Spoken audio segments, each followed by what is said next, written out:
Hey, this is Brad here with an update on the 66 Metzendorf. So demo is pretty much done. I'm getting ready to take off the floor now. I've taken all the measurements.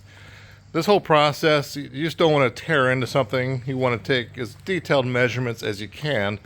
Heights, lengths, all that good stuff. Because once you get it all apart, it might be a couple months and it's kind of like, how do you remember all this stuff? Write it all down.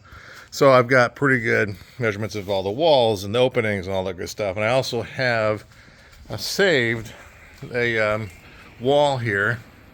This is going to be a template for the two walls. The street side was too far gone, but this curbside wall came out pretty much whole. So I'll use that as my templates for both sides. Anyway, so I'm getting ready to demo the floor.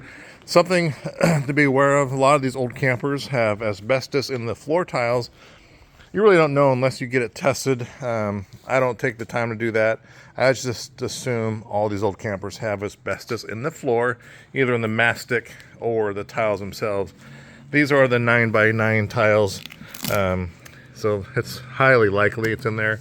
Treat it as though it does. So what I've done is I've wetted down the entire surface. I just hose it down, get it nice and wet. And my hose. Anyway, just get it nice and wet. Put on my PPE. In this case, I have a Tyvek suit that I put on. It's just, one of those white suits you get from the big box store when doing insulation. So I wrap myself in that Tyvek and put on a half mask N95 N100 type respirator. And I just tear this out and dispose of it as best I can. So that's kind of what I do.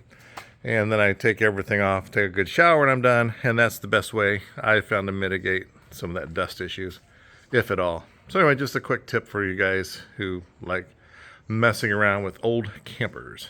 Always wear PPE when tearing these things apart.